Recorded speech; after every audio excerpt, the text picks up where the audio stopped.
Hey, this is Jack Bourne. I'm the founder of Deadline Funnel, and what I want to cover with you today is number two, part two of how to dial in the timing of your email sequences. We're going to talk about the critical first 24 hours.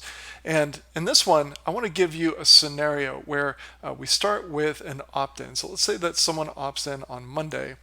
And just based on the settings for this evergreen funnel, it's going to work out that based on the number of days, it's going to be Friday. Now, if someone opts in on Tuesday, their deadline would be Saturday. So that's the type of evergreen funnel that I'm talking about here.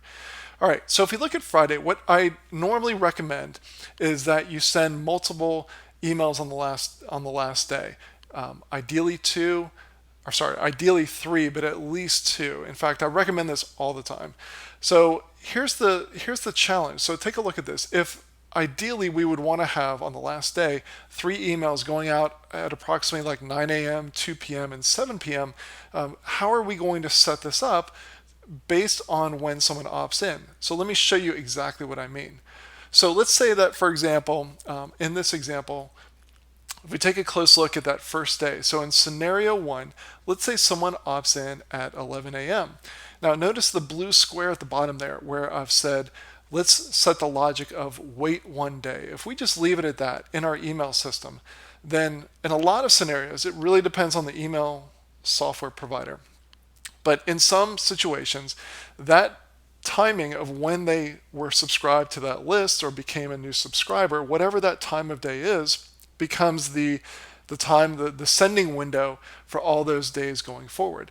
So in the same way, if someone opts in at 2 p.m., that 2 p.m. is going to be the sending window for that person every single day from that point forward. And again, I just want to reiterate, it really depends on how your email software is set up, but this can happen with some email systems. So if you take that concept and then we look at the last day, so we've got some people that opted in at 11 a.m., some that opted in 2 p.m., just as an example. How are you going to set up the logic so that on the last day, both of these types of people are going to get their emails at 9 a.m., 2 p.m., and 7 p.m.? And that also, we should also mention that just because they opted in at a certain time doesn't mean that this is ideally the ideal time of day to be sending follow-up emails to them. You might want to send it to them at a certain specific time. So with those things in mind, how are we going to solve this last day challenge? Because if we're not careful, what could happen is that some of those emails, say like the second and particularly the third email, could end up being on the next day. And so the final email, rather than being at 7 p.m. on Friday, might be at 1 or 2 in the morning on Saturday. So that can cause some problems, and we don't want that to happen. So here's how you can fix it.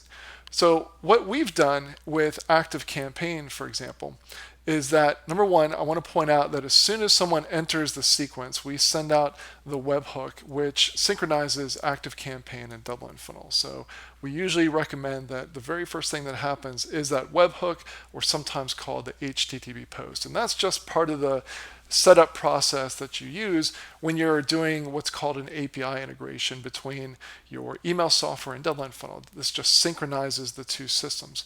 But what I want to point out to you are these two logic bubbles right here, these two steps. So one says wait until the current time is 12 a.m. And then immediately after that, it says wait until the current time is 7 a.m. What this effectively does is that no matter what time they opted in on the first day, day zero, ActiveCampaign is then going to wait until midnight before moving on to the next step. And then it's going to say, find the next 7 a.m. slot and then send out the first email.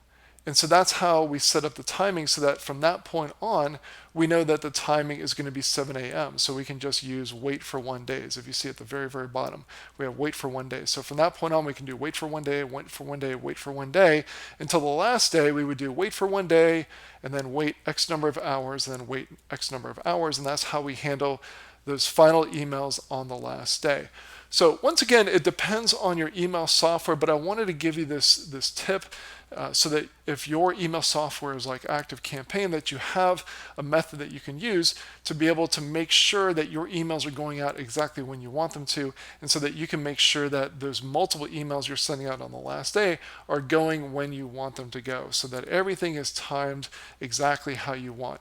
The final thought that I'll leave you with is to make sure that you test your email funnel by opting in at different times of day, having some of your team members or some of your outsourced, if someone's doing copywriting for you or web design, whoever's on your team, have them also opt in at various different days, and then ask them, hey, when did you get that second email? When did you get that third email? So that you know for certain exactly how your emails are going to work.